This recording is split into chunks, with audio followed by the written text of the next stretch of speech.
ಎಲ್ಲರಿಗೂ ನಮಸ್ಕಾರ, ಬೆಳಗಿನ ಶುಭೋದಯ. ಈಗಾಗಲೇ ಬೇರೆ ಬೇರೆ ಏನು ತಜ್ಞರು ಈ ವಿಷಯದ ಬಗ್ಗೆ ಆಗಲೇ ವ್ಯಕ್ತಪಡಿಸಿದ್ದಾರೆ, ತಮ್ಮ ಅಭಿಪ್ರಾಯವನ್ನು ಸಲ್ಲಿಸಿದ್ದಾರೆ.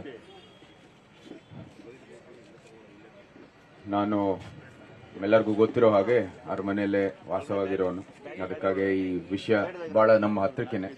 ಮೊದಲನೇ ಅರ್ಜಿ ಬಂದಿದ್ದು ಇದ್ರ ಬಗ್ಗೆ ನಮ್ಮ ತಾಯಿಂದಾನೆ. ಅಂದರೆ ಈ ಪಿಜಿನ್ ಮೆನೆಸ್ಸು ಅವ್ರಿಗೆ ಭಾಳ ಕಂಪ್ಲೇಂಟ್ಸ್ ಬರ್ತಾ ಇತ್ತು, ಅದನ್ನ ನಮಗೆ ಸಲ್ಲಿಸಿದ್ದಾರೆ.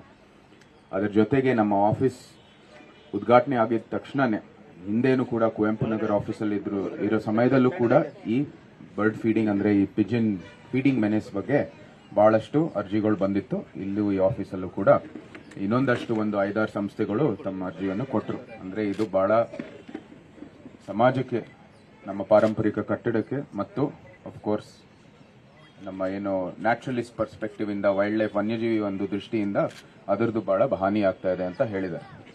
ಈಗಾಗಲೇ ನಮ್ಮ ನ್ಯಾಚುರಲಿಸ್ಟ್ ಅವ್ರು ಮಾತಾಡಿದ್ದಾರೆ, ಮಧು ಅವರು. ಇದು ಪಿಜಿನ್ ಏನಿದೆ, ಈ ಬ್ಲೂ ವೆರೈಟಿ ಅಂತ ಏನು ಹೇಳಿದೆ, ಬ್ಲೂ ರಾಕ್ ಪಿಜಿನ್ ಅಂತ ಏನು ಈ ತಳಿ ಇದೆ, ಅದು ಅರ್ಬನ್ ವೈಲ್ಡ್ ಲೈಫ್ ಅಲ್ಲಿ ಬರುತ್ತೆ. ಅರ್ಬನ್ ವೈಲ್ಡ್ ಲೈಫ್ ಅಂತ ಬಂದಿರೋದು ನೀವು ಕೂಡ ಹೇಳ್ಬೋದು. ಅರ್ಬನ್ ವೈಲ್ಡ್ ಲೈಫ್ ಅಂದ್ರೆ ಅದು ಕೂಡ ವನ್ಯಜೀವಿ. ಏನು ಇದು ನಮ್ಮ ನಗರದಲ್ಲಿ ವಾತಾವರಣ ಏನಿದೆ ಅದ್ರ ಮೇಲೆ ಅವಲಂಬಿಸಿದೆ. ನಾವೇನು ಅದಕ್ಕೆ ಆಹಾರ ಕೊಡುವಂಥದ್ದು ಅವಶ್ಯಕತೆ ಇಲ್ಲವೇ ಇಲ್ಲ. ಅದರಲ್ಲೂ ಒಂದು ಬ್ಯಾಲೆನ್ಸ್ ಇದೆ. ಕಾಡಲ್ಲಿ ಯಾವ ರೀತಿ ಇಷ್ಟು ಹುಲಿ ಇರಬೇಕು, ಇಷ್ಟು ಜಿಂಕೆಗಳು ಇರಬೇಕು, ಅದರಲ್ಲಿ ಇಷ್ಟು ಹುಲ್ಲು ಬೆಳಿಬೇಕು, ಅದೇ ರೀತಿ ಇಲ್ಲೂ ಸಹ ಒಂದು ಬ್ಯಾಲೆನ್ಸ್ ಇದೆ. ಜೀವ ವೈವಿಧ್ಯತೆಗೂ ಕೂಡ ಇಲ್ಲೂ ಒಂದು ಬ್ಯಾಲೆನ್ಸ್ ಇದೆ. ನಗರದಲ್ಲಿ ನಾವೇನು ಹೋಗ್ಬಿಟ್ಟು ಅದಕ್ಕೆ ಆಹಾರ ಕೊಡುವಂಥದ್ದು ಅವಶ್ಯಕತೆ ಇಲ್ಲವೇ ಇಲ್ಲ.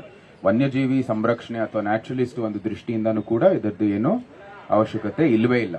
ಸೊ ನಾವು ಸೈಂಟಿಫಿಕ್ ಆಗಿ ಇದೇನೋ ನಾವು ಸಹಾಯ ಮಾಡ್ತಾ ಇದೀವಿ ಅಂತ ನಾವು ನೋಡ್ಕೊಂಡು ಹೋದ್ರೆ ಅದು ಅವಶ್ಯಕತೆ ಇಲ್ಲ. ಇದು ಡೊಮೆಸ್ಟಿಕೇಟೆಡ್ ಆನಿಮಲ್ ಅಲ್ಲ. ಮನೆಯಲ್ಲಿರೋ ನಮ್ಮ ನಾಯಿ ಇರ್ಬೋದು, ಹಸು ಇರ್ಬೋದು, ದನ ಏನೇನೇ ಇರ್ಬೋದು, ಅದು ನಮ್ಮ ಮೇಲೆ ಅವಲಂಬಿಸ್ತದೆ. ಅದಕ್ಕಾಗಿ ನಾವು ಅದು ಕೊಡಬೇಕಾಗಿದೆ. ಆದರೆ ಇಲ್ಲಿ ಪಾರಿವಾಳದ ಒಂದು ಇದರಲ್ಲಿ ನಮಗೆ ಆಹಾರ ಕೊಡುವಂಥದ್ದು ಅವಶ್ಯಕತೆ ಇಲ್ಲ.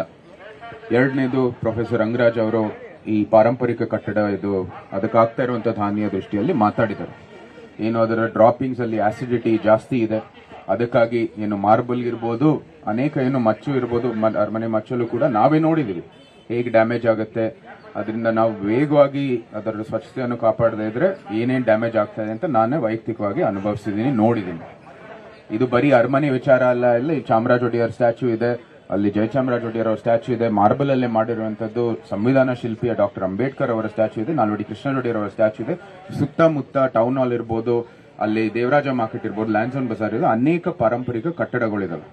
ಅದೆಲ್ಲಕ್ಕೂ ಕೂಡ ಹಾನಿ ಆಗ್ತಾ ಇರೋದು. ಮೈಸೂರಿಗೆ ಕಲೆ ಬಂದಿರುವಂತದ್ದು ಈ ಪಾರಂಪರಿಕ ಕಟ್ಟಡಗಳಿಂದಾನೆ. ಈಗ ಮೈಸೂರಿನ ಸುತ್ತಮುತ್ತ ನಮ್ಮ ಆರ್ಥಿಕತೆಯೂ ಕೂಡ ಇದ್ರ ಮೇಲೆ ಅವಲಂಬಿಸೋದು. ಜನರು ಬರೋದು ಇಲ್ಲಿ ನೋಡಕ್ಕೆ, ಈ ಪಾರಂಪರೆ ನೋಡಕ್ಕೇನೆ ಬರೋದು. ಅದನ್ನ ನಾವು ಕಾಪಾಡಬೇಕಾಗಿರೋದು ನಮ್ಮ ಇಕನಾಮಿಕ್ ಪರ್ಸ್ಪೆಕ್ಟಿವ್ ಇಂದ ಎಲ್ಲಕ್ಕಿಂತ ಮುಖ್ಯ. ಯಾಕಂದ್ರೆ ನಾವು ಬದುಕುವುದು ಎಲ್ಲಕ್ಕಿಂತ ಬದುಕುವ ಆಧಾರ ಇರೋದು ನಮ್ಮ ಇಕನಾಮಿಕ್ ಪರ್ಸ್ಪೆಕ್ಟಿವ್ ಇಂದ. ಪರಂಪರೆ ಎಲ್ಲ ಬರೋದು ಆದ್ಮೇಲೆ. ಅಂದ್ರೆ ಎಲ್ಲಕ್ಕಿಂತ ಮುಖ್ಯ ಇದು it's a public health concern. ಸಾರ್ವಜನಿಕ ಒಂದು ಆರೋಗ್ಯ ಒಂದು ಕಾಳಜಿ ಇಟ್ಕೊಂಡಿರುವಂತದ್ದು ಜವಾಬ್ದಾರಿಯುತ ಪ್ರತಿನಿಧಿಗಳಾಗಿರ್ಬೋದು, ಜವಾಬ್ದಾರಿಯುತ ಸಮಾಜ ಆಗಿರ್ಬೋದು, ಜವಾಬ್ದಾರಿಯುತ ಏನೇನು ಸಂಸ್ಥೆಗಳಿದಾವೆ ಇಲ್ಲಿ, ಸಂಘಗಳಿದಾವೆ ಇಲ್ಲಿ, ಹಾಗೂ ಜವಾಬ್ದಾರಿಯುತ ಅಧಿಕಾರಿಗಳು ಇದ್ದಾರೆ ಇಲ್ಲಿ. ಪಬ್ಲಿಕ್ ಹೆಲ್ತ್ ಕನ್ಸರ್ನ್ ಆಗಿದ ನಂತರ strict action should be taken. ಅಚ್ಚುಕಟ್ಟಾಗಿ ನೀವು ಕ್ರಮ ತಗೊಳ್ಳೇಬೇಕಾಗಿದೆ. It's a public health concern. ಆಗಲೇ ವೈದ್ಯರು ಬಹಳ ಸ್ಪಷ್ಟವಾಗಿ ಹೇಳಿದ್ದಾರೆ.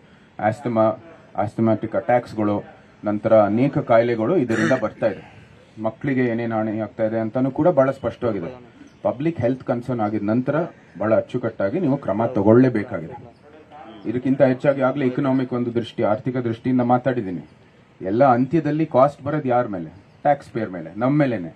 ನಾವೆಲ್ಲರೂ ಟ್ಯಾಕ್ಸ್ ಕಟ್ತಾ ಇರೋದು ಅವ್ರ ಮೇಲೇನೆ. ಇದು ಹೆಚ್ಚಾಗಿ ಆ ಕಾಸ್ಟ್ ಬರೋದು. ಈಗ ಜನರು ಇಲ್ಲಿ ಸುತ್ತಮುತ್ತ ಇರೋರು, ಈ ಧೂಳೆಲ್ಲ ಕುಡಿತಾ ಇರೋರು ಎಲ್ಲರೂ ಬಡವರು. ಅವ್ರಿಗೇನು ಇಂಥ ಒಂದು ಕಾಯಿಲೆ ಬಂದ್ರೆ ಆ ಬಿಲ್ ಕಟ್ಟಬೇಕಾಗಿರೋದು ಟ್ಯಾಕ್ಸ್ ಪೇಯರ್ ಮೇಲೆ, because it comes on the government to pay their bills. ನಂತರ ಪಾರಂಪರಿಕ ಕಟ್ಟಡಗಳು, ಅರಮನೆ ಏನೋ ನಾವು ನೋಡ್ಕೋಬಹುದು, ಅದ್ರ ಸುತ್ತ ಇರುವಂತದ್ದು ಎಲ್ಲ ಕಟ್ಟಡಗಳು ಇರ್ಬೋದು, ಚಾಮರಾಜ ಒಡೆಯರ್ ಸ್ಟ್ಯಾಚ್ಯೂ ಇರ್ಬೋದು, ಡಾಕ್ಟರ್ ಅಂಬೇಡ್ಕರ್ ಅವ್ರ ಸ್ಟ್ಯಾಚ್ಯೂ ಇರ್ಬೋದು, ಅದಕ್ಕೆ ಏನಾದರೂ ಡ್ಯಾಮೇಜ್ ಆದ್ರೆ ಇವಾಗ again who has to pay? Tax payer. And ನಂತರ ನ್ಯಾಚುರಲಿಸ್ಟ್ ಒಂದು ದೃಷ್ಟಿಯಿಂದ ಈಗ ಹೇಳಿದ್ರು ಅವರು, ಏನೋ ಈ ಕೀಟಗಳು ಜಾಸ್ತಿ ಆಗತ್ತೆ. ಯಾಕಂದ್ರೆ ಇದು ನಮ್ಮ ಸ್ಪ್ಯಾರೋಸ್ಗಳು, ಕಾಗೆ ಇರ್ಬೋದು, ಇನ್ನು ಮೈನಾ ಇರ್ಬೋದು, ಅದರ ಒಂದು ಸಂಖ್ಯೆ ಕಮ್ಮಿ ಆಗ್ತಾ ಇರೋದ್ರಿಂದ, ಇನ್ಸೆಕ್ಟ್ ಈಟಿಂಗ್ ಬರ್ಡ್ಸ್ ಅದರ ಕಮ್ಮಿ ಆಗ್ತಾ ಇರೋದ್ರಿಂದ ಈ ಕೀಟಗಳು ಜಾಸ್ತಿ ಆಗುತ್ತೆ. ಸ್ಪ್ರೇಯಿಂಗ್ ಮಾಡೋಕ್ಕೋಸ್ಕರ, ಸ್ವಚ್ಛತೆಗೋಸ್ಕರ ಯಾರ ಮೇಲೆ ಕಾಸ್ಟ್ ಹೋಗೋದು? ಟ್ಯಾಕ್ಸ್ ಪೇಯರ್ ಮೇಲೆ. ಸೊ ಅದಕ್ಕಾಗಿ ನಾವೆಲ್ಲರೂ ಟ್ಯಾಕ್ಸ್ ಪೇಯರ್ಸ್ ಆಗಿ, ಸಾರ್ವಜನಿಕರಾಗಿ ಇಲ್ಲಿ ಬಂದಿದ್ದೀವಿ. ನಮ್ಗೆ ಅತ್ಯಂತ ಸಂತೋಷದ ವಿಷಯ, ನಮ್ಮ MCC ಅವರು, ಕಮಿಷನರ್ ಅವರು ಸಹ ಬಂದಿದ್ದಾರೆ. ಅವರು ಇಲ್ಲಿ ಬಂದು ಜವಾಬ್ದಾರಿಯುತ ಅಧಿಕಾರಿಯಾಗಿ ಬಂದಿದ್ದಾರೆ. ಅವ್ರಿಗೂ ಕೂಡ ನಾವು ಮನವಿ ಮಾಡ್ತೀವಿ. ಈಗಾಗಲೇ ಜೈನ್ ಸಮುದಾಯದವ್ರು ಹೇಳಿದ್ದಾರೆ ನಿಲ್ಲಿಸ್ತಾರೆ ಅಂತ, ಅದಕ್ಕೂ ಕೂಡ ಅವರು ಕೂಡ ಕ್ರಮ ತಗೋತಾರೆ. ಆದರೆ ಇದು ಒಂದು ಕಾನೂನೇ ಆಗಬೇಕಾಗಿದೆ. ಯಾಕಂದ್ರೆ ಎಲ್ಲಕ್ಕಿಂತ ಮುಖ್ಯವಾಗಿ ಪಬ್ಲಿಕ್ ಹೆಲ್ತ್ ಕನ್ಸರ್ನ್ ಆಗಿ ಟ್ಯಾಕ್ಸ್ ಪೇಯರ್ ಮೇಲೆ it is going to have a huge cost ಅಂತ. ಟ್ಯಾಕ್ಸ್ ಪೇಯರ್ ಒಂದು ಏನು ನಾವು ಕಟ್ಟಿರುವಂತ ತೆರಿಗೆ ಒಂದು ಅದನ್ನ ಎಕ್ಸ್ಪೆಂಡ್ ಮಾಡುವಂತ ಜವಾಬ್ದಾರಿ ಇರೋದು ಅಧಿಕಾರಿಗಳ ಜೊತೆ. ಸೊ ಅವರು ಕೂಡ ಇದು ಒಂದು ಜವಾಬ್ದಾರಿಯುತವಾಗಿ ನೋಡಬೇಕಾಗಿರುವಂಥದ್ದು ಎಲ್ಲಕ್ಕಿಂತ ಮುಖ್ಯ. ಇದು it's going to be a big cost on the tax payer, it is going to be a big cost on public health. ಈ ಎಲ್ಲ ದೃಷ್ಟಿಯಿಂದ ನೋಡಿಕೊಂಡು, ನಮ್ಮ ಪಾರಂಪರ್ಯ ಉಳಿಸಬೇಕಾಗಿರುವಂಥ ದೃಷ್ಟಿಯಿಂದ ನೋಡಿಕೊಂಡು ಇದಕ್ಕೆ ಕಾನೂನಾಗಿನೂ ಕೂಡ ಒಂದು ಜಾರಿ ಮಾಡಬೇಕಾಗಿದೆ. ಹೌದು, ನಾವು ಜವಾಬ್ದಾರಿಯುತ ಸಮಾಜ ಆಗಿ ಶಾಂತಿಯುತವಾಗಿ ನಾವು ಕೂಡ ಪರಿಹರಿಸ್ತೀವಿ, ಆದರೆ ಇದು ಕಾನೂನೇ ಆಗಬೇಕು ಅಂತ ನನ್ನ ಅಭಿಪ್ರಾಯ. ಇದರಲ್ಲಿ ಅಷ್ಟು ಹೇಳ್ತಾ, ನಮ್ಮ ವೇದಿಕೆಯಲ್ಲಿ ಇವಾಗ ಅನೇಕ ಒಂದು ಗಣ್ಯರು ಬಂದಿದ್ದಾರೆ. ನಮ್ಮ ಪ್ರೊಫೆಸರ್ ರಂಗರಾಜ್ ಅವರು ಇರ್ಬೋದು, ರಘು ಇರ್ಬೋದು, ನಮ್ಮ ನಾಗೇಂದ್ರ ಇರ್ಬೋದು, ಬಾಮಿ ಶೆನಾಯ್ ಅವರು ಬಂದಿದ್ದಾರೆ, ನಮ್ಮ SK ದಿನೇಶ್ ಅವರು ಇರ್ಬೋದು, ಡಾಕ್ಟರ್ ಮುರಳಿ ಮೋಹನ್ ಅವರಿದ್ದಾರೆ, ಡಾಕ್ಟರ್ ಮಧು ಅವರಿದ್ದಾರೆ, ನಮ್ಮ MCC ಕಮಿಷನರ್ ಅವರು ಸಹ ಬಂದಿದ್ದಾರೆ, ಪ್ರಶಾಂತ್ ಅವರು ಬಂದಿದ್ದಾರೆ. ಎಲ್ಲರೂ ಇಂದು ಬಂದು ಕಾರ್ಯಕ್ರಮವನ್ನು ಯಶಸ್ವಿ ಮಾಡಿದ್ದಾರೆ. ಎಲ್ಲಕ್ಕಿಂತ ಮುಖ್ಯವಾಗಿ ಸಾರ್ವಜನಿಕರು ಸಹ ಇಲ್ಲಿ ಬಂದು ದೊಡ್ಡ ಸಂಖ್ಯೆಯಲ್ಲಿ ಜವಾಬ್ದಾರಿಯುತ ಸಮಾಜ ಆಗಿ ಬಂದಿರೋದು ನಿಜವಾಗ್ಲೂ ಸಂತೋಷದ ವಿಷಯ. ನಿಮ್ಮೆಲ್ಲರಿಗೂ ಕೂಡ ಕೃತಜ್ಞತೆಗಳನ್ನು ಸಲ್ಲಿಸುತ್ತೇನೆ.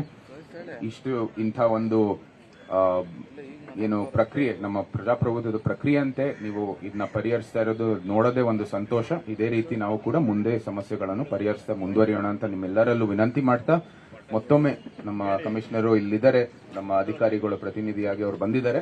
ಅವ್ರಿಗೂ ನಿಮ್ಮೆಲ್ಲರ ಪರವಾಗಿ ಈ ಮನವಿಯನ್ನು ಮಾಡ್ತೀವಿ. ದಯವಿಟ್ಟು ಇದು ಕಾನೂನಾಗಿ ನೀವು ಜಾರಿ ಮಾಡಿ, ನಾವು ಕೂಡ ಸಾರ್ವಜನಿಕರಾಗಿ, ಪ್ರತಿನಿಧಿಗಳಾಗಿ ನಾವು ಕೂಡ ಅದನ್ನ ನಾವು ಇಂಪ್ಲಿಮೆಂಟ್ ಮಾಡ್ತಾ, ನಾವು ಅನುಸರಿಸ್ತಾ ಮುಂದುವರಿತೀವಿ. ಜೈ ಹಿಂದ್, ಜೈ ಕರ್ನಾಟಕ. ಇಲ್ಲಿಗಳು ಇಲ್ಲಿ ಏನೇನು ಕಾಯಿಲೆಗಳು ಬರುತ್ತೆ ಎಲ್ಲರಿಗೂ ಗೊತ್ತಿದೆ. ಅದಕ್ಕೂ ಕಮ್ಮಿ ಮಾಡ್ಬೇಕು. ಅವರು ಆಗ್ಲೇ ಪ್ರೊಫೆಸರ್ ಅವರು ಹೇಳಿದ್ದಾರೆ, ಇಲ್ಲಿಗಳು ಎಷ್ಟು ಸಂಖ್ಯೆ ಕೂಡ ಅದನ್ನು ಜಾಸ್ತಿ ಆಗ್ತಾ ಇದೆ. ಡಿಸೀಸ್ ರನ್ಸ್ ವಿತ್ ರ್ಯಾಟ್ಸ್ ಅಂತಾನೆ ಬರುತ್ತೆ. ಸೊ ಇದೆಲ್ಲ ದೃಷ್ಟಿ ಇಟ್ಕೊಂಡು ಮತ್ತೊಮ್ಮೆ ನಮ್ಮ ಅಧಿಕಾರಿಗಳಲ್ಲಿ ವಿನಂತಿ ಮಾಡ್ತೀನಿ, ನಿಮ್ಮೆಲ್ಲರ ಪರವಾಗಿ ಇದು ಕಾನೂನಾಗಿ ಜಾರಿ ಮಾಡಿ.